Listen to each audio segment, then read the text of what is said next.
Good evening எல்லாருக்கும். Last கிளாஸில் 2025 group 2 prelims கொஷினை நம்ம வந்து டிஸ்கஸ் பண்ணோம். 52 கொஷின்ஸ் கம்ப்ளீட் பண்ணியிருந்தோம். இன்றைக்கி 53லேருந்து 100 வரைக்கும் இருக்கிற லாங்குவேஜ் கொஷின்ஸை பார்க்கலாம். ஸோ இதுக்கு முன்னாடி குரூப் 4 கொஷின்ஸை டிஸ்கஸ் பண்ணோம். இப்போ இதை பார்க்குறோம். இப்போவே நமக்கு வந்து தமிழில் என்ன படிக்கணும், எப்படி படிக்கணும், ஸ்கூல் புக்கில் என்ன படிக்கணும், வெளியே என்ன படிக்கணும், எங்கே அண்டர்ஸ்டாண்டிங் தேவை, இது எல்லாமே உங்களுக்கு இப்போ வரைக்கும் புரிஞ்சிருக்கும். 150 கொஷின் பார்த்துருக்கோம் கிட்டத்தட்ட. ஸோ மீதி இருக்கிற 50 பார்க்கும்போது இன்னமும் தெளிவாகிடுவீங்க. ஸோ இன்றைக்கி நம்ம கண்டினியூ பண்ணுவோம். இதுக்கப்புறம் நம்ம ஸ்கூல் புக்கு போய்க்கலாம் நெக்ஸ்ட் கிளாஸில் இருந்து. ஓகேவா? 53 கொஷின் போயிடலாம். கும்மணன் நடந்தான், இந்த தொடர் உணர்த்தும் வினை என்னது? இது நம்ம எஸ்டர்டேவே பார்த்தோம். ஸோ கும்மணன் நடந்தான், அவ்வளோதான். அப்படின்னா அது தன்வினை. அவன் தானாக அவனுக்காக ஒரு விஷயத்த செய்கிறது, அவ்வளோதான். சிம்பிளாக சொல்லணும்னா அவன் நடந்தான், அவ்வளோதான். அவன் நடக்க வைத்தான், கும்மணன் நடக்க வைத்தான் அப்படின்னா தான் அது பிறவினை. இன்னொருத்தங்களில் செயல்பட வச்சுருப்பான். புரியுதா? மதுரைக்கு சென்றான் அப்படின்னா அது தன்வினை. மதுரைக்கு செல்ல வைத்தான், செய்வித்தான், லைக் தட். அந்த மாதிரி அந்த வி பி வை பண்ணு, இந்த மாதிரியான வார்த்தை, இந்த எழுத்துக்கள் வரும். எழுத்துக்கள் வார்த்தைகள் வித்தியாசமாக வரும். அது வந்து உங்களுக்கு எப்படி வருங்கிறது நிறைய ஒரு 10 எக்ஸாம்பிள் ஒரே இடத்துல பார்க்கும்போது உங்களுக்கு தெளிவாக புரியும். அது 9th புக்கில் இருக்குது கிளியராக. நாங்கள் உங்களுக்கு எக்ஸ்பிளைன் பண்ணுறேன். சரியா? ஸோ 54th கொஷின், சரியான தொடரை கண்டறிக. ஆப்ஷன் ஏ என்ன சொல்கிறாங்க? கிளைகள் முறிந்து விழுந்தது. கரெக்டா? யோசிச்சு பாருங்கள். கிளைகள் முறிந்து விழுந்தன. ஏன்னா கிளைகள் கல்விகுதி இருக்கு இல்லையா? ஸோ அந்த கல்விகுதி வந்துச்சு அப்படின்னா அங்கே நிறைய குறிக்குதுன்னு அர்த்தம். அதாவது பன்மையை குறிக்குதுன்னு அர்த்தம். ஆனால் பன்மையை குறித்தா நமக்கு பின்னாடி விழுந்தன தான் வரணும். ஆனால் இங்கே விழுந்ததுன்னு இருக்குது. So that's wrong. அடுத்தது, மரம் வேகமாக வளர்ந்தன. மரம் வேகமாக மரம்னா அங்கே ஒருமை தான் இருக்குது. அப்போ வேகமாக வளர்ந்ததுன்னு வரணும். இங்கே பன்மையில் கொடுத்துருக்காங்க. ஸோ ரெண்டுமே தப்பு. குரங்குகள் மரத்திற்கு மரம் தாவின அப்படின்னு சொல்கிறாங்க. குரங்குகள் கல்விகுதி இருக்குது, அப்போ பன்மை. குரங்குன்னு கொடுத்துருந்தா ஒருமை, குரங்குகள்ங்கிறது பன்மை. அதனால் நம்ம என்ன சொல்கிறோம்? மரத்திற்கு மரம் தாவின. ஸோ எக்ஸாக்டாக கரெக்டு. இங்கே குரங்குன்னு கொடுத்துருந்தா அங்கே தாவியதுன்னு கொடுத்துருக்கணும். அப்போது இது கரெக்டாக கொடுத்துருக்காங்க, கரெக்டு. ஸோ டி ஆப்ஷன், யானைகள் குட்டிகளுடன் சென்றது. யானை குட்டிகளுடன் சென்றதுன்னா கரெக்டு. பட் யானைகள் கல்விகுதி வந்திருக்கிறதுனால இங்கே பன்மை. அப்போ சென்றன்னு வந்தால் தான் இங்கே கரெக்டு. அப்போ D option wrong. 55th question, 55வது கேள்வி, பொருத்தமான காலம். இதெல்லாம் நம்ம நேற்றே பார்த்துருக்கோம்னு நினைக்கிறேன். சரி, இருந்தாலும் இன்னைக்கு பார்க்கலாம். கோவலன் மதுரை மாநகருக்குள் செல்கிறான். புரியுதா? செல்கிறான் அப்படின்னா ஜஸ்ட் இப்போ நடந்து போயிட்டு இருக்கான்னா நிகழ்காலம். ஸோ நேற்றே இதை டீப்பாக பார்த்துருக்கோம். அடுத்து இன்னைக்கு 56th, புல்வாய், நவ்வி, உலை. ஆக்சுவலி இந்த நவ்வி, உலை இதெல்லாம் வந்து மானை குறிக்கக்கூடிய ஒரு பெயர். சொல்லப்போனால் பெண் மானை குறிக்கக்கூடிய ஒரு பெயர் அப்படின்னு சொல்லலாம். அப்போ மான் அப்படின்னும் போது இந்த இடத்துல நாகு, இப்போ பிணைங்கிற வார்த்தை நமக்கு புரியலன்னா விட்டுடலாம். அடுத்து நாகு அப்படின்னா இந்த நாகுக்கும் மானுக்கும் சம்மந்தம் கிடையாது. புரியுதா? அதுக்கு அடுத்து அழகு அப்படின்னா இது வந்து கோழியோட மூக்கை குறிக்கக்கூடிய ஒரு பெயர் அப்படின்னு சொல்லுவாங்க.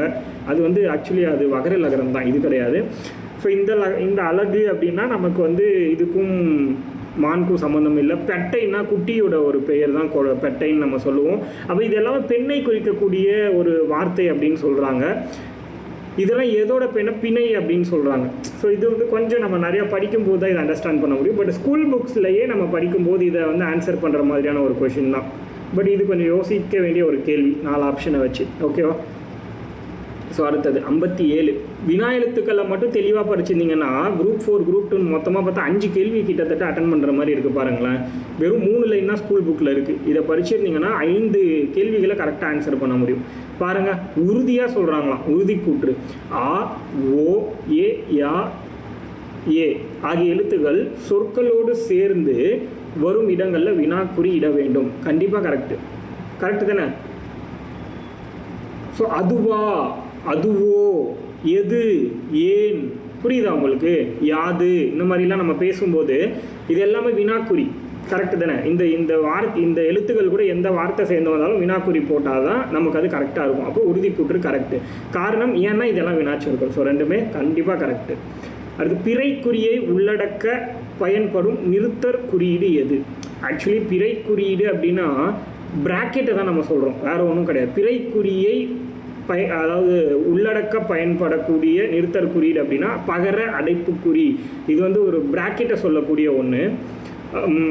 இந்த கொஸ்டினை நோட் பண்ணி வச்சுக்கோங்க. இது நாளைக்கு நான் உங்களுக்கு பிறை குறியீடுங்கிறது என்ன, அந்த பகர அடைப்பு குறிங்கிறது என்னங்கிறது நான் லாஸ்ட்டாக ஒரு கொஸ்டின் குரூப் 4ல் பார்த்தோம்ல, அதுவும் இதுவும் நான் உங்களுக்கு தனியாக எக்ஸ்பிளைன் பண்ணுறேன்.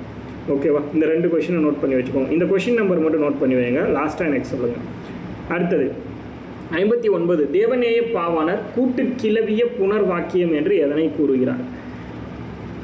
ஆக்சுவலி இது கொஞ்சம் ஒரு கஷ்டமான ஒரு கேள்வி தான். தேவநேய பாவாணரோட புத்தகத்தில் இருக்கக்கூடிய ஒரு விஷயந்தான் இது. நமக்கு வேறு எங்கேயுமே கிடையாது. ஒப்புமைப்படுத்துதல் அப்படின்னு சொல்கிறாங்க. இது ஆக்சுவலி எல்லாருமே ஒரு எழுவாய் பல பயனிலைகளை கொண்டு முடிதல்னு தான் சொன்னாங்க. ஃபஸ்ட்டு கீழே இதை தான் சொன்னாங்க, பட் லாஸ்ட்டாக அதை வந்து மாற்றிருக்காங்க அப்படின்னு சொல்கிறாங்க. இந்த கேள்வி வந்து எக்ஸ்ட்ராடினரியான கொஷின் தான். அடுத்தது அடவி அப்படின்னா ஸ்கூல் புக்கில் இருக்கக்கூடிய பொருள் தான். காடு. அடவி மலை ஆறு அப்படின்னு ஒரு பாடல் வரியே இருக்கும் நமக்கு. ஐ திங்க் கம்பராமாயணம்னு நினைக்கிறேன். சம்திங் ஏதோ ஒரு நூலில் அடவி மலை அப்படின்னு ஒரு பாட்டே இருக்கும். அடவி மலை ஆறு அப்படின்னு. பரியது கூர்ங்கோட்டதாயினும் யானை வெறுவும் புலிதா குறின். திருக்குறள் 559வது குறள். இதெல்லாம் நமக்கு சிலபஸில் இருக்கிற குறளே கிடையாது, ஆனால் கேட்டிருக்காங்க. அப்போனா என்ன அர்த்தம்? நம்ம எல்லாத்தையும் படிக்கணும்னு அர்த்தம். அப்போ தான் புரியும். அதில் மிகுதி என்னும் பொருளை உணர்த்தும் சொல். கேள்வி என்னமோ ஈஸி தான். கூர்கலி அப்படின்னா என்னது? கூர் அப்படின்னா மிகுதியான. இது வந்து நமக்கு ஸ்கூல் புக்லேயே இருக்குது. கூர்னா மிகுதியான அப்படிங்கிறது. திருமால் குன்றம் உயர்ந்தோங்கி நிற்கிறது. இத்தொடரின் ஒரு பொருட்பொன்மொழி. ஒரு பொருட்பொன்மொழினா என்னது? அதாவது ஒரு பொருட்பன்மொழி அப்படின்னா அதாவது ஒரே மீனிங்கில் இருக்கிற 2 வார்த்தை சேர்ந்த மாதிரி இருக்கும். அப்போ உயர்ந்து அப்படின்னாலும் மேலே இருக்குது, ஓங்கினாலும் மேலே. அதுதான் நமக்கு அப்படிங்கிறது தெரியணும். இரண்டுமே ஒரே பொருள், 2 வார்த்தையும் அதை சேர்ந்து இருந்துச்சுன்னா அதுதான் ஒரு பொருள் பன்மொழி. அதாவது பன்மொழிகளில் வார்த்தை இருக்கும், ஆனால் ஒரே பொருள் தான் அப்படிங்கிறது அதுக்கு மீனிங். இருபொருள் குறிக்கக்கூடிய சொற்கள். இது வந்து நீங்கள் கொஞ்சம் படித்தாதான் போடுற மாதிரி இருக்குது, பட் ஆனாலும் கெஸ் பண்ணலாம். புரியுதா? ஸோ இது படிக்கிறதுக்கு நமக்கு தனியாக PDF இருக்குது, அதை தான் நீங்கள் படித்தாகணும். அடுத்தது உதகை என்ற மருவுசல் உதக மண்டலம். ரொம்ப ரொம்ப ஈஸியான ஒரு கேள்வி இது. மனிதன் மொழியின் பிழையை திருத்தணும்னு சொல்கிறாங்க. மனிதன் மொழியின் வளர்ச்சி கண்டு அது எவ்வளவு அருமையான கருவி என்பதை உணர்ந்தான். பிழையை திருத்தணும். மனிதன் மொழியின் வளர்ச்சி கண்டு இது என்னன்னா ரொம்ப சிம்பிளான ஒன்று. கேள்வியை வந்து வித்தியாசமாக வச்சுட்டாங்க. நம்ம ஸ்கூல் புக்கில் 6th புக்கில் ஐ திங்க் என்ன படிப்போம்னா, உயிரெழுத்துகளுக்கு முன்னாடி அது பயன்படுத்தணுமா அது பயன்படுத்தணுமா அப்படின்னு பார்த்தா அது தான் பயன்படுத்தணும். உயிர்மை எழுத்துக்கு முன்னாடி தான் அது பயன்படுத்தணும் அப்படின்னு சொல்லுவாங்க. அப்போ இங்கே அது எவ்வளவுன்னு இருக்கு. அப்போ எவ்வளவுல ஏங்கிறது என்ன? அது உயிர் எழுத்து. அப்போ அதுக்கு முன்னாடி என்ன இருக்கணும்? அதுங்கிறது தான் இருக்கணும். ஸோ இந்த சின்ன கான்செப்ட் தெரிஞ்சால் இதை வந்து கம்ப்ளீட் பண்ணிடலாம். இது சிம்பிளாக கேட்க வேண்டிய கேள்வியை கொஞ்சம் வித்தியாசமாக கேட்டிருக்காங்க, நம்மளை கன்ஃபியூஸ் பண்ணுற மாதிரி. ஆனால் இதில் கன்ஃபியூஷனுக்கு ஒன்றுமே கிடையாது. நம்ம மைண்டு தெளிவாக இருந்தால் ஈஸியாக ஆன்சர் பண்ணிட்டு போயிடலாம். அடுத்த கொஸ்டினும் அதே மாதிரி தான். இவனுக்கு வீடு 1 அல்லது 2 இருக்கிறது. 1 மற்றும் 2 இருக்கிறதுனா அங்கே மீனிங்கே கிடையாது. புரியுதா? 1 இல்லை 2 இருக்கிறதுன்னு சொல்ல முடியாது. 1 தான் 2 இருக்கிறதுன்னு சொல்ல முடியாது. 1 அல்லது 2 இருக்கிறது அப்படின்னு தான் சொல்லலாம். புரியுதா? 1 இருக்குது இல்லை 2 இருக்குது அப்படின்ற மாதிரி சொல்கிற கணக்கு. அது கடற்கரை சாலை. அது எல்லாமே திங்கிங்கில் பார்க்குறது தான். நம்ம இந்த கேள்விலாம் பாருங்களேன், படித்து தான் எழுதணுமான்னு. ஒரு வாக்கியம் உங்களுக்கு படிக்க தெரிஞ்சாலே இதுக்கு ஆன்சர் பண்ணலாம். ஒரு வாக்கியத்தை ஜஸ்ட் படித்து புரிஞ்சிக்கிற கெப்பாசிட்டி இருந்தாலே அதுக்கு ஆன்சர் பண்ணலாம். அடுத்து 67 கடற்கரை சாலை. இது என்னன்னு கேட்குறாங்க. இதுக்கு வந்து உங்களுக்கு வேற்றுமை அல்லது வேற்றுமை தொகை அப்படின்னா என்னன்னு தெரியணும். ஃபஸ்ட்டு வேற்றுமை, முதல் வேற்றுமையிலேருந்து 8ஆம் வேற்றுமை வரைக்கும் டெஃபினிஷன் தெரியணும் உங்களுக்கு. அப்போ தான் இதை உங்களால் ஆன்சர் பண்ண முடியும். கடற்கரை சாலை அப்படின்னா கடற்கரையின் மீது போடப்பட்ட சாலை அப்படின்னு சொல்லலாம். கடற்கரையின் கண் போடப்பட்ட சாலை அப்படின்னு சொல்லலாம். அப்படின்னா என்னது? ஐயாளுக்கும் இன்னது கண். புரியுதுங்களா? அப்போது முதல் வேற்றுமைக்கும் 8ஆம் வேற்றுமைக்கும் உருபில்லை. அப்போ கண்ணுங்கிறது 7ஆம் வேற்றுமை. கரெக்டாக? அப்போ கடற்கரைக்கு கட்டப்பட்ட சாலை அப்படின்னு சொல்லலாமா? அப்போது கடற்கரை சாலைங்கிறது கடற்கரையின் கண் கட்டப்பட்ட சாலைன்னு வந்துச்சுன்னா அது 7ஆம் வேற்றுமை. ஏன்னா அது இடப்பொருளில் வந்திருக்கு. புரியுதா? இல்லுங்கிறது கடற்கரையில் கட்டப்பட்ட சாலைனாலும் கூட 5ஆம் வேற்றுமையில் வரல. இது ஏன்னா 7ஆம் வேற்றுமை ஏன் சொல்கிறோன்னா இடப்பொருளில் வந்திருக்கு அப்படின்னா அது 7ஆம் வேற்றுமை அப்படின்னு நம்ம எடுத்துக்கிறோம். ஸோ கடற்கரைக்கு கட்டப்பட்ட சாலை, கடற்கரையின் மீது கட்டப்பட்ட சாலை எப்படி எடுத்துக்கிட்டாலும் நமக்கு அது 7ஆம் வேற்றுமை அப்படின்னு தான் வரும் நமக்கு. உருபும் பயணம் உடன் தொகை. ஏன் அப்படின்னா கடற்கரைக்கு போகிறதுக்காக கட்டப்பட்ட சாலை, அந்த பையனுக்காக இதை செஞ்சுருக்காங்க. அதனால உருபும் பயணம் உடன் தொகைன்னு சொல்கிறோம். புதுமனை புகுவிழா அப்படிங்கிறத சொல்கிறாங்க. ஸோ புதுமனை புகுவிழா, இது வந்து புதுமனைக்காக நடத்தக்கூடிய புகுவிழா. நல்லா புரிஞ்சுக்கோங்க, புதுமனை புது வீட்டிற்காக நடத்தப்படக்கூடிய விழா அப்படின்னு சொல்றாங்க. கு அல்லது ஆக அப்படின்னு மாத்தினா அது எந்த வேற்றுமையில் வரும்னு யோசிச்சு பாருங்க. ஐ அப்படின்னா இரண்டாம் வேற்றுமை இல்லையா? ஆள் புதுமனை இல்லையே, மூன்றாம் வேற்றுமை. ஐ ஆள் புதுமனை புதிய வீட்டால். ஓகே, நம்ம மூணாவது பார்க்கலாம். உரிமை குரல், உரிமைக்காக குரல் அப்படின்னு சொல்லலாம். சி ஆப்ஷன் வந்து உரிமைக்காக குரல். கு ஆகனா நான்காம் வேற்றுமை, மூணாவதுக்கு நாலாவது கரெக்டாக தான் கொடுத்துருக்காங்க. சி ஆப்ஷன் சொல்லலாம். பருத்தி துணி, பருத்தியால் நெய்யப்பட்ட துணி அப்படின்னு சொல்லலாம். பயனும் உடன் தொக்க தொகை.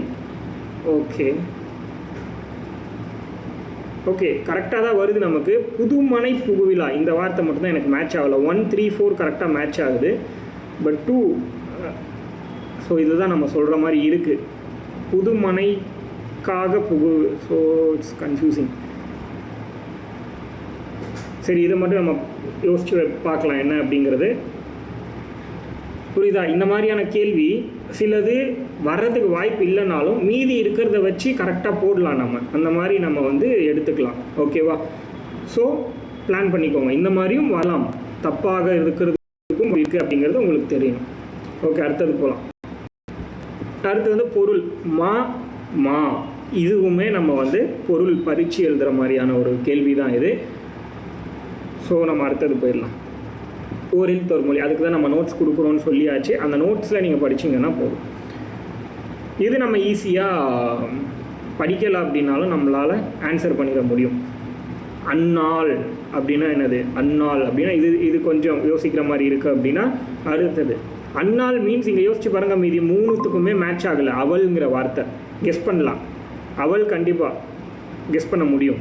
இல்லை 3 அவனே வந்து 4 ஆப்ஷனை நீங்கள் பார்த்தீங்கன்னா இந்த மாதிரியும் நீங்கள் யோசிக்கணும். ஒன்று உங்களுக்கு தெரில அப்படின்னா 4 ஆப்ஷனில் என்ன இருக்குது? ஏக்கு 1 3 இருக்கலாம், இல்லை 4 இருக்கலாம். அன்னாளுக்கு நினைத்தல் அவள், அன்னாளுக்கும் நினைத்தலுக்கும் சம்மந்தமே இல்லை. அப்போ அவள்ங்கிறது தான் வர்றதுக்கு வாய்ப்பு இருக்குது. அப்போ சிஆர்டி மட்டும்தான் ஆன்சராக இருக்க சான்ஸ் இருக்குது. ஏபியை நெக்லெக்ட் பண்ணிடலாம். அடுத்து உன்னல்னா என்னது? நினச்சி பார்க்குறது, திங்க் பண்ணுறது. இது நமக்கே நல்லா தெரியும்.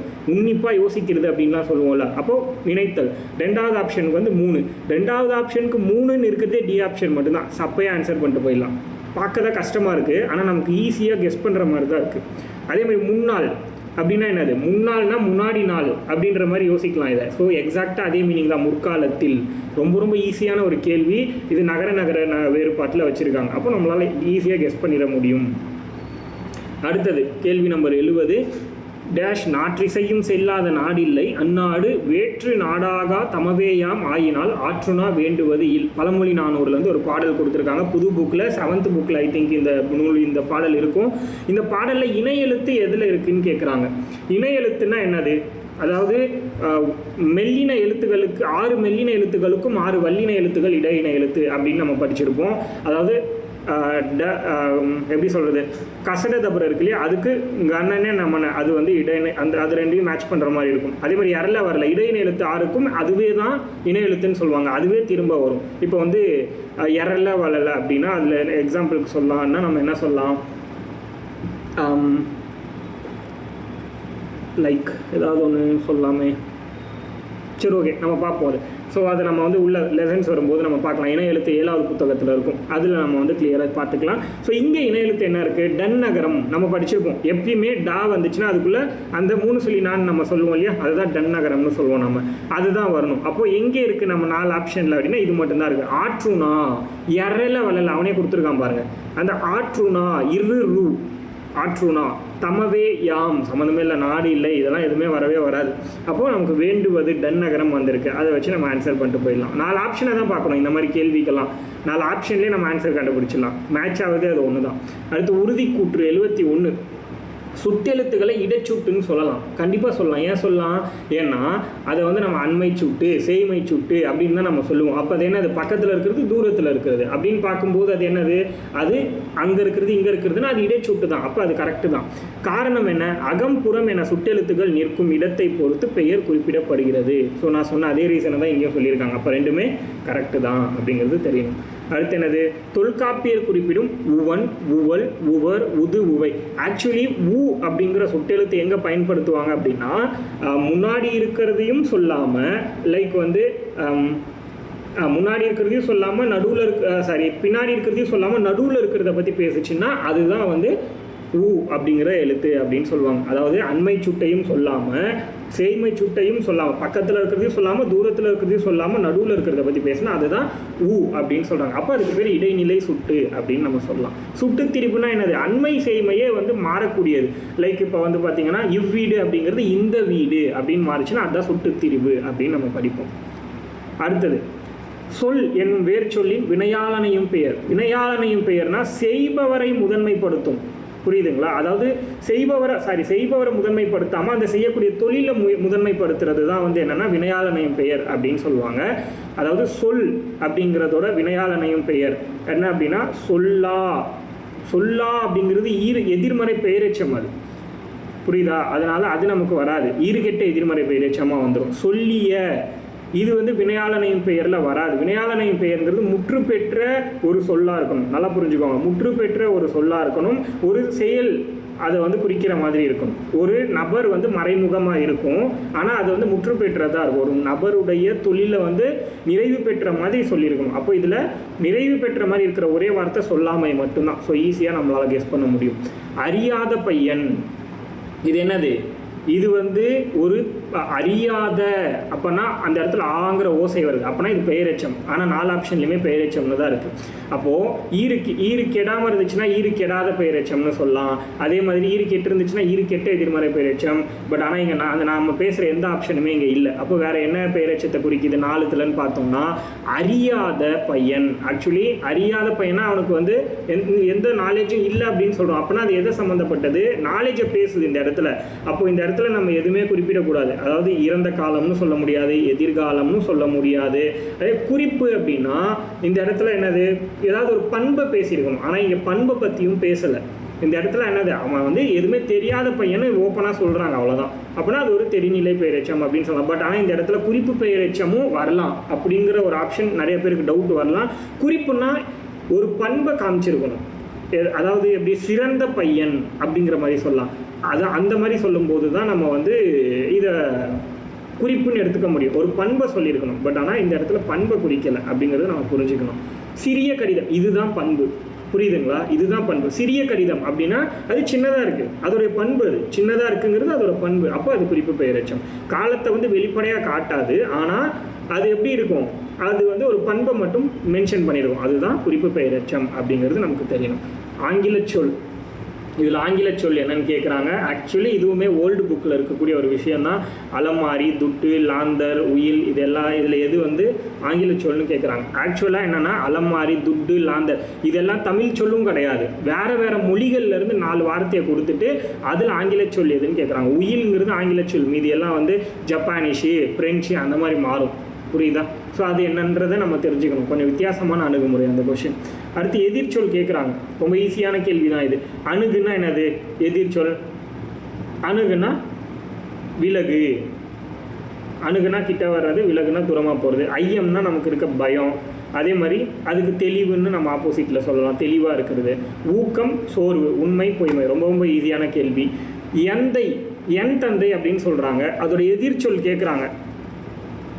எதிர்ச்சொல்னா என்னது? உன் தந்தை. அப்போ நுந்தை, அவ்வளோதான். அதாவது பிழையான தொடரை கண்டறி. போர்க்களம், போர்க்களத்தில் வீரர்கள் களத்தில் நீர் அருந்தினர். கரெக்டு. போர்க்களமில் வரக்கூடிய லகரம் கரெக்டு. போர்க்களம்னா அந்த தான் பயன்படுத்தணும். களம், சாப்பிடக்கூடிய களம், அதுதான், அதில் தான் நீர் அருந்திருக்காங்க, அதுவும் கரெக்டு. அந்த லகரமும் கரெக்டு. இது உங்களுக்கு வந்து அதை படிக்கும்போது தான் அது புரியும். அடுத்து அரசாணையை கண்டதும், அரசாணை டென்னகரம் தான் வரும், 3 சொல்லி நை தான் வரும். கண்டதும் ஆணைகள் காட்டிற்குள் விடப்பட்டன. ஆணை அந்த இடத்துல 2 சொல்லி நான் வந்திருக்கு இல்லையா, நமக்கு புரிகிற மாதிரியே பேசலாம். அந்த நான் வந்ததுனால யானையை தான் குறிக்கும். ஏன்னா யானையிலுமே உங்களுக்கு 2 சொல்லி நான் தான் வரும். அப்போ இது கரெக்டு. ஆணைன்னு 3 சொல்லி நான் போட்டிங்கன்னா அது வந்து சத்தியம் பண்ணுறோம்ல, அது சம்மந்தப்பட்டது போயிடும். அப்போ இதுவும் கரெக்டு. அடுத்து குறைவில்லாமல் உண்ட நாய். குறைவில் ரா கரெக்டு, லாவும் கரெக்டு. உண்ட டன்னகரம் கரெக்டு. பார்த்தீங்களா, இன எழுத்து வருதா? உண்ட டா இன் வருது இல்லையா, சேர்ந்து தான் வரும். குறைத்ததுலையும் ரகரம் கரெக்டு. அடுத்தது டி ஆப்ஷனில் இங்கே பிழையான தொடர் கேட்குறாங்க. அப்போது ஆப்ஷன் டி தான். மீதி 3மே கரெக்டுன்னு நம்ம கண்டுபிடிச்சிட்டோம். 4வது ஆப்ஷனில் என்ன இருக்குன்னு பார்க்கலாம். பெருமழையை கண்டதும் மக்கள் மலைத்து போய்விட்டனர். நல்லா பாருங்கள், பெருமழையை கண்டதும் அப்படின்னா இந்த இடத்துல மலைனா அந்த இதை சொல்லலாம், அவங்க இந்த ஃபாரஸ்ட் ஏரியா அந்த மாதிரி சொல்லலாம். அவங்க எதை சொல்கிறாங்க அப்படின்னா ரெயினை சொல்கிறாங்க. அப்போது மலைத்து போய் விட்டனர். மலை, அந்த மலைத்து அப்படிங்கிற லாவும் மலைத்துங்கிறது இந்த லா வரணும். புரியுது அவங்களுக்கு? அப்படியே மாறணும், எக்ஸ்சேஞ்ச் ஆகிற மாதிரி வந்தால் தான் இது கரெக்ட். அப்போது அந்த இடத்துல தப்புங்கிறது நமக்கு தெரியணும். கொஷின் நம்பர் 80, கீழ்கண்டவற்றுள் தவறான ஒன்றை தேர்வு செய்யவும். அன்பு இருப்பது தான் உயிருள்ள உடல்.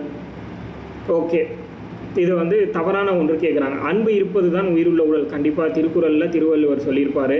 அடுத்து வந்து பார்த்திங்கன்னா அன்பு இல்லாதது உயிரற்ற உடல் அப்படின்னு சொல்கிறாங்க. அப்படிலாம் கிடையாது. அன்பு இல்லைன்னா அது உயிரற்ற உடல் அப்படின்னு சொல்ல முடியாது. அன்பு இல்லாதவங்க அப்போ வந்து உயிரோடு இருக்க மாட்டாங்களா என்ன அப்படின்லாம் நம்ம கெஸ் பண்ண முடியாது.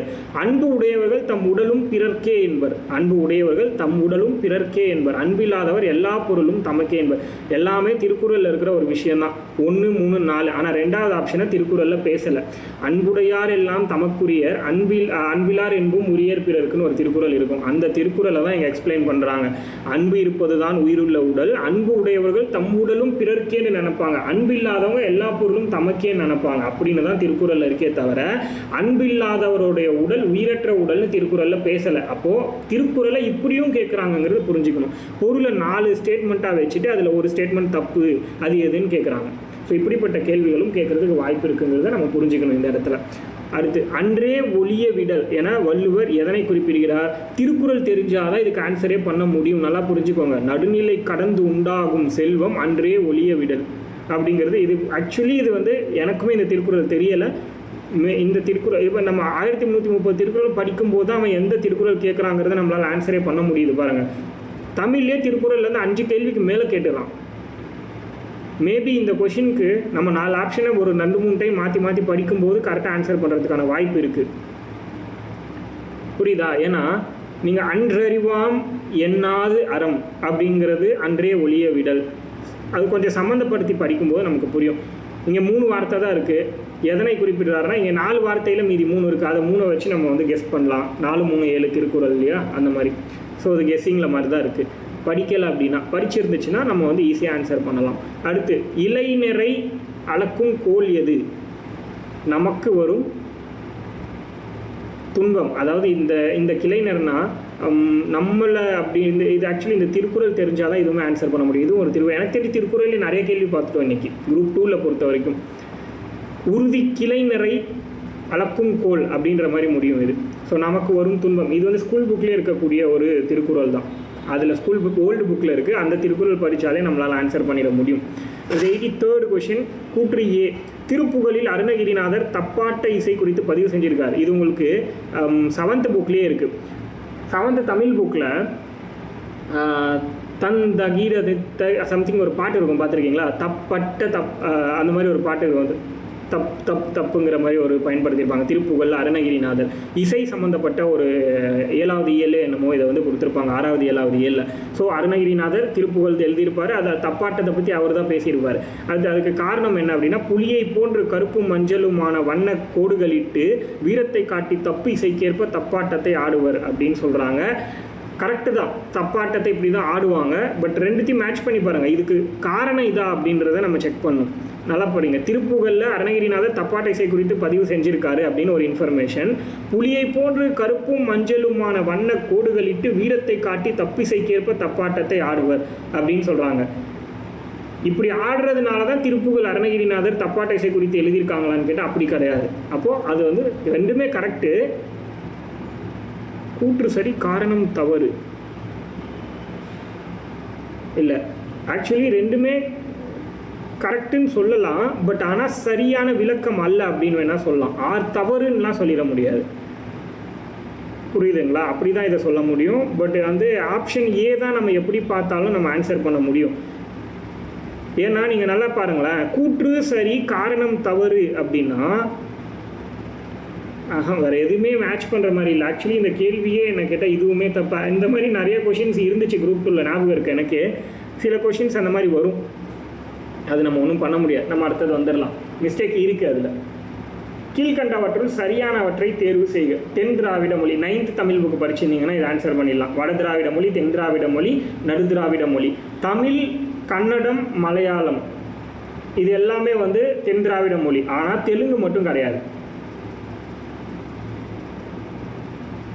தெலுங்கை தவிர மீது எல்லாமே நமக்கு வந்து தென் திராவிட மொழின்னு வரணும். பார்க்கலாம் என்ன கேட்குறாங்க. சரியானதை தேர்ந்தெடுக்கணும்னு சொல்கிறாங்க. தமிழ், கன்னடம், மலையாளம். இப்போ ஃபஸ்ட் ஆப்ஷனில் தெலுங்கு இருக்குது. அப்போ தெலுங்கு வந்து ஆக்சுவலி என்னென்னா நடு திராவிடமில் வந்திருக்கணும். ஆனால் இங்கே வந்து தென்னில் வரவே வராது. தமிழ், கன்னடம், மலையாளம், குடகு. ஓகே, தமிழ், மலையாளம், குடகு. கூயிங்கிறது வட திராவிட மொழியில் வந்துடணும். ஓகேவா. பிராகுய் சம்திங் வரும் வட திராவிட மொழி, அது தனியாக வரும். அது தமிழ், குடகு, கூயி, குரூக்கு, மால்தோ இது எல்லாமே வந்து நமக்கு வந்து இங்கே வராது. அப்போது நம்ம ஈஸியாக நம்ம ஐடென்டிஃபை பண்ணுற மாதிரி தான் இருக்குது. தமிழ், கன்னடம், மலையாளம், குடகு. குடகுங்கிறது நம்ம வந்து இந்த காவிரி மலைப்பகுதியை தான் நம்ம வந்து குடகுன்னு சொல்லுவோம். அதுவுமே வந்து தென் திராவிட மொழிகள். 9th புக்கு படிச்சிங்கனாலே நீங்கள் ஈஸியாக ஆன்சர் பண்ணுற மாதிரியான ஒரு கேள்வி தான்.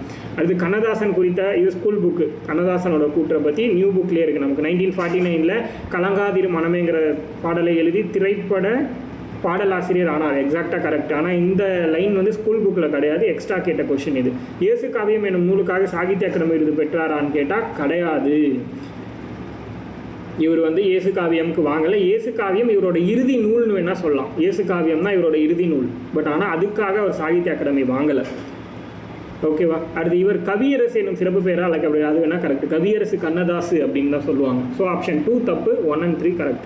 வேலு நாச்சியார் கற்றறிந்த மொழிகள் தமிழ், ஆங்கிலம், உருது, பிரெஞ்சு. இது எல்லாருக்குமே தெரியும். கண்ணை மூட்டு ஆன்சர் போடுவாங்க. ஸோ இந்த கேள்வியெல்லாம் வந்து ஸ்கூல் புக்கில் ஓல்டு நியூ எல்லா புக்லேயும் இருக்குது. இந்த குரூப் 2ல் பாருங்களேன், அதிகமான ஆங்கில சொற்கள் கேட்கல, ஓரளவுக்கு தான் கேட்டிருக்காங்க. ஆனால் ஒன்றுமே நமக்கு தெரியாத மாதிரி தான் கேட்டிருக்காங்க.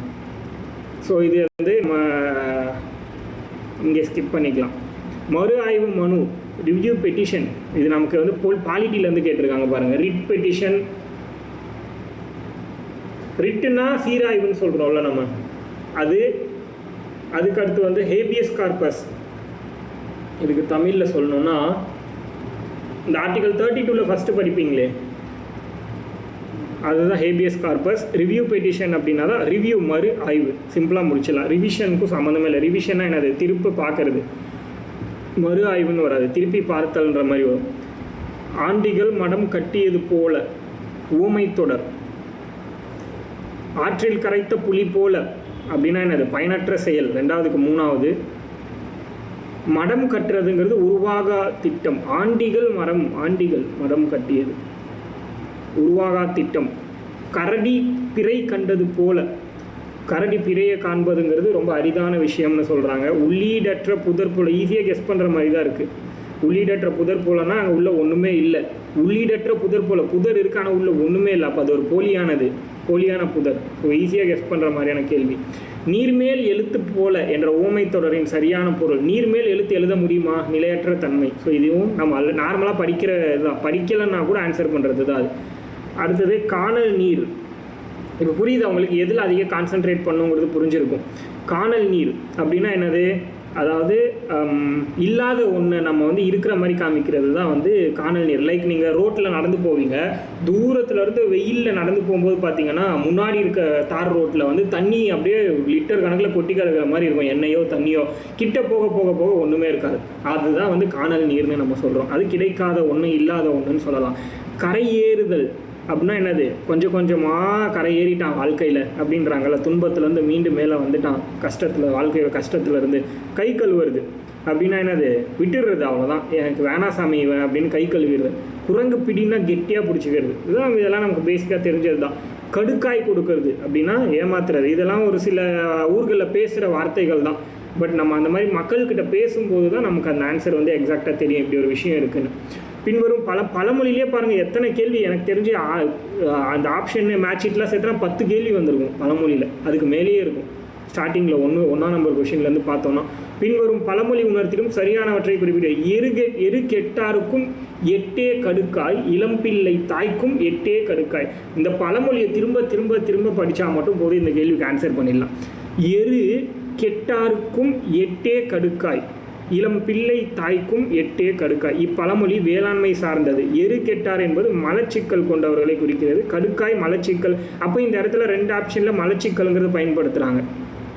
அப்போனா கண்டிப்பாக என்னது, எரு கெட்டார் அப்படின்னா மலச்சிக்கல் வந்தவங்க அப்படிங்கிறவங்கள குறிக்குதுங்கிறத நம்ம புரிஞ்சுக்கணும். கடுக்காய் மலச்சிக்கலுக்கு சிறந்த மருந்துங்கிறத நம்ம புரிஞ்சுக்கணும். அப்போது நல்லா புரிஞ்சுக்கோங்க, எரு கெட்டாருங்கிறது மலச்சிக்கல் கொண்டவர்களை குறிக்குது, கடுக்காய் மலச்சிக்கலுக்கு சிறந்த வருது. பியும் சியும் கண்டிப்பாக ரைட்டுன்னு நமக்கு தெரியும். இளம் பிள்ளைன்றது நமக்கு வந்து குழந்தைகளை குறிக்கக்கூடியது. பிள்ளை பெற்ற தாய்க்கும் பயன்படும். அப்போ தாய்க்கும் எட்டே கடுக்காய், எரு கெட்டாருக்கும் எட்டே கடுக்காய். அப்போ தாய்க்கும் எட்டே கடுக்காய்னா பிள்ளை பெற்ற தாய்க்கும் பயன்படும். அப்போது இங்கே தாய்ன்னு சொல்கிறாங்க கொஷினில், டி ஆப்ஷனில் பிள்ளை பெற்ற தாய்ன்னு சொல்கிறாங்க. தாயினாலும் பிள்ளை பெற்ற தாயினாலும் அங்கே ஒன்று தான். புரியுதா? அப்போ ஆப்ஷன் பிசிடி கரெக்ட். வேளாண்மை சார்ந்ததுங்கிறது தப்பு. இந்த பழமொழியையும் 4 ஆப்ஷனை வச்சு ஆன்சர் பண்ணிட்டு போயிடலாம். வேறு எதை பற்றி யோசிக்க வேண்டியதே இல்லை. 95 வந்துட்டோம் பேராகிராஃப்க்கு. கடித குறிப்பு, கடிதங்கள் பற்றி கொடுத்துருக்காங்க. மெயின்ஸில் தான் கடிதம் வைப்பாங்க, இங்கே ப்ரிலிம்ஸ்லேயே கடிதத்தை வச்சுருக்காங்க. ஏன்னா நமக்கு சிலபஸில் கடிதம்னு ஒரு ஆப்ஷன் இருக்குது, அரசு கடிதம். ஸோ விதிகள் விதிமுறைகள். அரசின் இடமிருந்து வரும் முக்கியமான நேர்முக கடிதங்கள், கடித குறிப்புகள் இவற்றிற்கு தயக்கம் இல்லாமல் விடைகள் அனுப்புவதை கவனிப்பதற்கு இது ஏற்பட்டது அப்படின்னு சொல்கிறாங்க. விதிகள் மற்றும் விதிமுறைகள் எதுக்காக அப்படின்னா, ஸோ இந்த மாதிரி கவனிக்கிறதுக்காக அப்படின்னு சொல்கிறாங்க. இது இணைப்பு A-16 16 எண் படிவத்தில் வைக்கப்பட வேண்டும். இதனை நேர்முக உதவியாளர் வைத்து வருவார். உடனுக்குடன் தயக்கமில்லாமல் இத்தகைய கடித குறிப்புகளுக்கும் நினைவூட்டுகளுக்கும் விடை செல்வதை அவர் நேர்முகமாக கவனித்து வருவார். மாவட்ட ஆட்சியர் தலைமையிடத்தில் இருக்கும்போது அன்றாடம் அவருடைய பார்வைக்கு இது அனுப்பப்பட வேண்டும். ஸோ கேள்வி என்னது, மாவட்ட ஆட்சித்தலைவரின் அன்றாட பார்வைக்கு அனுப்ப வேண்டிய பதிவேடு என்ன அப்படின்னு கேட்குறாங்க. இதை அனுப்ப வேண்டும் அப்படின்னு அவன் தெளிவாக கொடுத்துருக்கான். எதை பாருங்கள், இதனை எங்கேருந்து தெரியும் நமக்கு அப்படின்னா,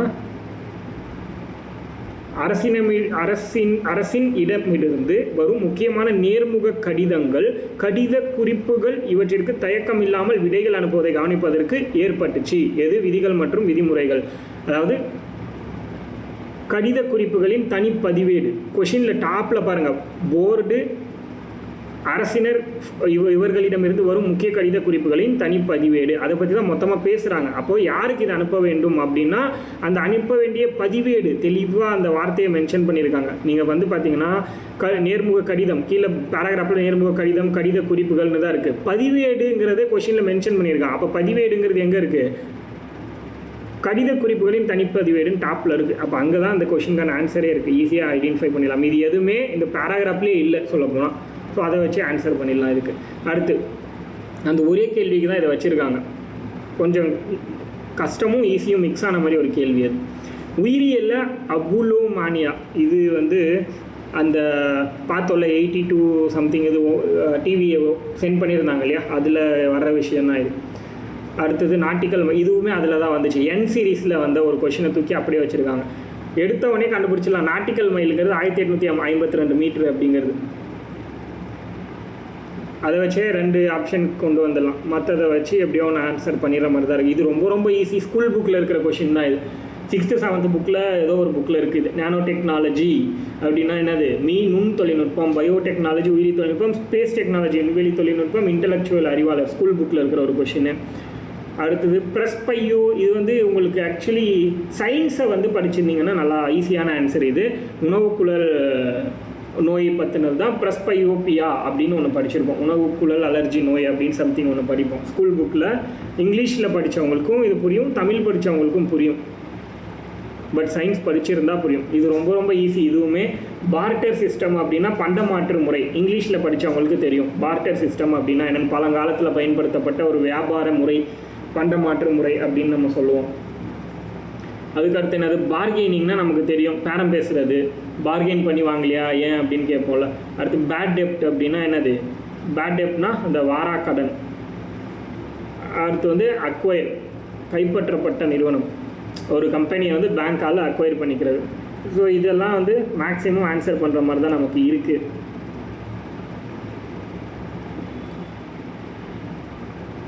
ஆக்சுவலி நம்ம வந்து குரூப் 4ல் 100 கொஷினும், குரூப் 2ல் 100 கொஷின், தமிழ் மொத்தம் 200 கொஷின் கம்ப்ளீட் பண்ணியிருக்கோம்.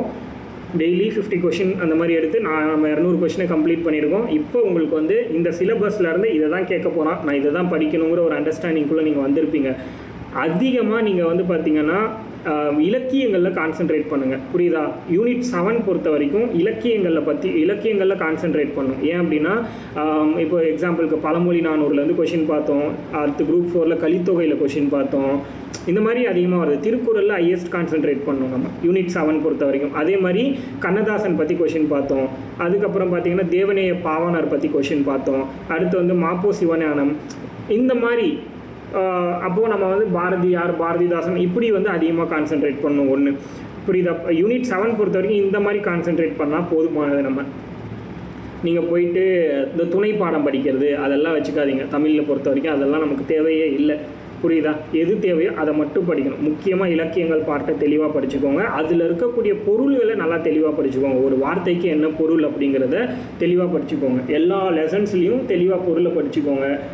ஸோ மற்றபடி ஸ்கூல் புக்கை தமிழில் வந்து ரொம்ப டீப்பாக படிக்காதீங்க, இலக்கணத்தை தான் டீப்பாக படிக்கணும் நீங்கள், புரியுதா? இலக்கணத்தை டீப்பாக படிங்க, இலக்கியங்கள் டீப்பாக படிங்க. அதே மாதிரி லெசன்ஸில் அந்த பொருளை நல்லா படிங்க. தமிழ் புக்கை பொறுத்தவரை லெசன்ஸில் பொருளை நல்லா படிங்க. டீப்பாக லெசனை போய் படிச்சுக்கிட்டு இருக்காதிங்க, அதிலலாம் நமக்கு கேள்வி வரப்போகிறது இல்லை. 1-2 கேள்வி வரும், அது ஆல்ரெடி நீங்கள் படிச்சிருந்தீங்கன்னா சும்மா ஒரு ரிவிஷன் கொடுத்துட்டு போயிடுங்க தமிழ் புக்கை பொறுத்த வரைக்கும். ஆனால் இதுவே வந்து இப்போ ஒரு வேலு நாச்சியார் பற்றின ஒரு லெசன் இருக்குது, காந்தி பற்றி இருக்குது, காமராஜர் பற்றி இருக்குன்னா அதெல்லாம் தெளிவாக உட்காந்து படிங்க. அந்த லெசன்லாம் கண்டிப்பாக முக்கியம்தான். அஸ்லாம்பிகை அம்மையார் பற்றி இருக்குது அப்படிலாம் இருக்குன்னா அதெல்லாம் நல்லா படிங்க உட்காந்து. அது வந்து ஹிஸ்ட்ரிக்கும் தேவைப்படும் நமக்கு, புரியுதா? இங்கே இருக்கிற கண்டென்ட் ஹிஸ்ட்ரியில் இல்லாமல் போகலாம். அந்த மாதிரி வரும்போது தலைவர்கள் பற்றின விஷயங்களை நல்லா படிச்சுக்கோங்க. இவ்வளோ தான் யூனிட் 7க்கு ஸ்கூல் புக்கில் இவ்வளோ தான் படிக்க போகிறோம் தமிழுக்கு. பட் எங்கே அதிக ஆர்வம் காட்டணும்னா இலக்கணமில் தான் அதிகமாக ஆர்வம் காட்டணும். ஃபஸ்ட்டு அந்த 6 சாப்டர், தமிழ் 7 சாப்டராக இருக்கும், அதில் ஃபஸ்ட்டு இருக்கிற 6 சாப்டரில் தான் நம்ம கான்சென்ட்ரேட் பண்ண போகிறோம்.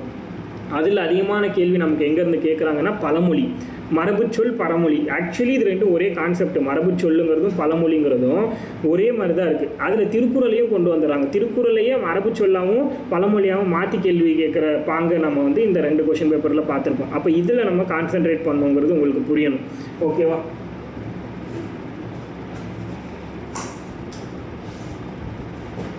வேறு என்ன விஷயங்கள்லாம் நமக்கு வந்து தமிழில் கொடுத்துருக்காங்கிறத பார்க்கலாம். இந்த பிரித்தெழுது, சேர்த்தெழுது இதெல்லாம் அதிகமாக கேட்கறதில்ல. அதிகபட்சம் வந்து ரெண்டுமே சேர்த்தே ஒரு 5 கேள்வி கேட்குறாங்க, அதை தாண்டி பெருசாக வராது. பட் அதே மாதிரி நம்ம சந்திப்பிலை, குறில் நெடில் வேறுபாடு, லகர லகர வேறுபாடு, நகர நகர, ரகர ரகர, இது அதுக்கப்புறம் சுட்டெழுத்து, வினா எழுத்து, ஒருமை பன்மை, இதில் தான் அதிக கான்சென்ட்ரேட் பண்ணும். இது ஃபுல்லாக யூனிட் 1ல் இருக்குது இலக்கணம். பட் இதெல்லாமே நீங்கள் படிக்கிறதுங்கிறத தாண்டி அந்த இடத்துல 4 ஆப்ஷனை வச்சு போடுறது தான்.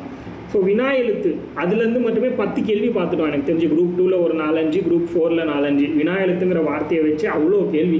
ஒருமைப்பன்மையிலையும் கேள்வி கேட்குறாங்க. கல்வி விதியை வச்சு நம்ம சொல்லி கொடுத்தோம்ல அந்த கான்செப்ட், அது வந்து உங்களுக்கு இப்பயே புரிஞ்சிருக்கும். இந்த 200 கொஷின் நம்ம பார்த்ததுலேயே புரிஞ்சிருக்கும். இதை தாண்டி நீங்கள் போய் படிக்கணும்னு கூட இல்லை, கரெக்டு தானே? அதே மாதிரி வேர்ச்சொல் அறிதல், இந்த வேர்ச்சொலுக்கு ஒரு நோட்ஸை கொடுத்துறேன் நான் மொத்தமாக. இதை படிச்சிங்கன்னா போதும், அதை வச்சு நீங்கள் ஆன்சர் பண்ணிட்டு போயிடலாம், ஓகேவா? அதுக்கடுத்து வேர்ச்சொல்லேருந்து வினைமுற்று, வினை எச்சம், வினையாளனையும் பெயர், பெயரெச்ச வகை அறி, அதெல்லாம் ஒரே ஒரு வேர்ச்சொல்லை கொடுத்துட்டு அதை எப்படி வினைமுற்றா, வினையச்சமா, வினையாளன் பெயர் மாற்றுறதுங்கிறதையும் நம்ம பார்க்கலாம். எல்லாத்துக்கும் எக்ஸாம்பிள்ஸ் வச்சு பார்த்துடலாம். அடுத்து வந்து ஒரு பெயரெச்சத்தோட வகை அறியிறது. இது என்ன பெயரெச்சம், குறிப்பு பெயரெச்சமா, தெர்நிலை பெயரெச்சமானலாம் பார்த்தோம்ல. ஈர்க்கெட்ட எதிர்மறை பெயரெச்சமா, இல்லை ஈர்க்கிறாத எதிர்மறை பெயரெச்சமா, இல்லை வெறும் பெயரெச்சமா, அந்த மாதிரிலாம் பார்க்கணும். அடுத்து ஐயர் சொல், அதாவது நம்ம 4 ஆப்ஷன் கொடுத்துருப்பான்ல, இது வந்து லைக் சமஸ்கிருத சொல், இந்தி சொல், ஆங்கில சொல், தமிழ் சொல், இதில் தமிழ் சொல் எது, ஆங்கில சொல் எதுலாம் கேட்பாங்கல்ல, அந்த மாதிரி கான்செப்ட். இது ஜப்பானீஸ் சொல், அந்த மாதிரிலாம் இருக்கும். அதுலேருந்து தமிழ் சொல்லை தேர்ந்தெடுக்கிறது. அடுத்து எதிர்ச்சொல்லை கண்டுபிடிக்கிறது. எதிர்ச்சொல்லை கண்டுபிடிக்கிறது ஒரு 3 கொஷின் கேட்டுடுறாங்க கிட்டத்தட்ட. வினைச்சொல். அடுத்து எழுத்துப்பிழை, எழுத்துப்பிழை கண்டுபிடிக்கிறதுலேருந்து ஒரு 1 இல்லை 2 கேட்குறாங்க. ஒற்றுப்பிழை அறிதல். இப்படி தான் நம்ம கெஸ் பண்ணணும் கொஷின் எப்படி வருங்கிறது. ஒற்றுப்பிழையை கண்டுபிடிக்கணும், அதாவது எங்கே இக்கு விட்டுருக்காங்க, இச்சு விட்டுருக்காங்க, அந்த மாதிரி ஒரு 2 கொஷின் கிட்ட பார்த்துருப்போம். 2 வினை சொற்களின் வேறுபாடு அறிதல். ஓகே, 2 வினை சொற்களின் வேறுபாடு அறிதல். ஓகே. அடுத்து அந்த அழகு 2ல் எதிர்ச்சொல்லை எடுத்து எழுதுறது ஆல்ரெடி பார்த்தாச்சு. ஓரெழுத்தொரு மொழி அதை நம்ம கொஞ்சம் நிறையவே படிக்கிற மாதிரி இருக்குது. ஒரே ஓரெழுத்துக்கு நிறைய பொருள் இருக்கும், அதை தெளிவாக படிக்கணும். நம்ம வந்து ஒரே பொருளை படிச்சுட்டு அமைதியாயிடும். அதனால தான் நம்மளால் ஸ்கோர் பண்ண முடியறதில்ல. இப்போ கா அப்படின்னு எடுத்துக்கிட்டால் அதுக்கு காடுன்னு ஒரு பொருள் இருக்குது, அது மாதிரி இன்னும் நிறைய பொருள்கள் இருக்குது. அப்போ அது எல்லாத்தையும் நம்ம வந்து படிக்கணுங்கிறது இந்த இடத்துல முக்கியம். அகர வரிசைப்படி அதுலேருந்து 1 இல்லை 2 கேட்டுடுறாங்க. சில டைம் அது கேட்காமே கூட விட்டுடுறாங்க அகர வரிசை பொறுத்த வரைக்கும். ஒரு பொருட்பன்மொழி அந்த கான்செப்ட்லேயே 3 தான் இருக்குது. நேரு, எதிர், சரி அப்படின்னு 3 இருக்கும். அந்த 3 டைப்பை டீட்டெயில்டாக படிச்சுக்கிட்டா போதும். அதை வந்து நம்ம பார்க்கலாம். ஸ்கூல் புக்கை பார்க்கும்போது இதெல்லாம் உங்களுக்கு அண்டர்ஸ்டாண்ட் ஆகிடும். இப்போ உங்களுக்கு நம்பிக்கை இருக்கா 100க்கு 90க்கு மேலே போட முடியும் எங்களால் தமிழில் அப்படின்ற ஒரு கான்ஃபிடென்ஸ் வந்திருக்கா? எனக்கு கமெண்ட் பண்ணுங்கள். இந்த 3 பேரும், இந்த 3 பேர் தான் எனக்கு லாஸ்ட் வரைக்கும் இருப்பீங்க, மற்ற யாருமே இருக்க மாட்டீங்க. அதனால தான் சொல்கிறேன், இந்த 3 பேருக்கு மட்டும் எல்லாத்தையும். நான் ஒருத்தங்க, இந்த 3 பேரை தாண்டி நான் ஒருத்தங்க வந்து வருவாங்க, அவங்க தான் ஒழுங்காக கிளாஸ் அட்டென்ட் பண்ண மாட்டாங்க. Super super. இவ்வளோதான் விஷயம். இந்த கான்ஃபிடென்ஸ் இருந்தால் போதும், உங்களை ஈஸியாக நான் கொண்டு போயிடுவேன். மாதத்தில் ஒரு 2 கிளாஸ் போட்டால் கூட நான் உங்களை கொண்டு போயிடுவேன் தெளிவாக. இதில் 100க்கு 90 வாங்கி வச்சிட்டேன்னா மீதிலாம் நீங்கள் பார்த்துப்பீங்கல்ல.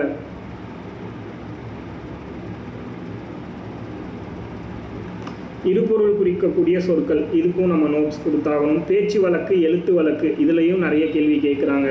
சொல்லும் பொருளும் அறிதல், இது நம்ம ஸ்கூல் புக்கில் நல்லா படிக்கணும். அதுக்கப்புறம் வந்து அகர வரிசைப்படி சொல்லும் பொருளும் நிறைய இருக்கும், அதை நம்ம படிக்கணும். அதுக்கு ஒரு பிடிஎஃப் இருக்குது, சென்ட் பண்ணிடுறேன். ரீசனிங் நான் கொண்டு வரேன். ஃபஸ்ட்டு நம்ம தமிழை முடிப்போம், அதுக்கப்புறமா ரீசனிங் சைடு போகலாம். தமிழ் ஃபஸ்ட்டு நான் ஸ்கூல் புக்கை கம்ப்ளீட் பண்ணிடுறேன். இலக்கணம் கண்டினியூவாக கொண்டு போய் ஒரு 10 கிளாஸ்லேயே முடிக்கிற மாதிரி நான் பார்க்குறேன். இலக்கணம் முடிச்சிட்டோன்னா, அதாவது ஸ்கூல் புக்கில் இருக்கிற இலக்கணத்தை முடிச்சுட்டு அதுக்கப்புறமா நம்ம எக்ஸ்ட்ரா தமிழ் ஆரம்பிப்போம்ல, எக்ஸ்ட்ரா சோர்ஸ் வேறு பிடிஎஃப் அந்த மாதிரி, அப்படி போகும்போது நடுவில் நம்ம வந்து ரீசனிங் பார்க்கலாம்.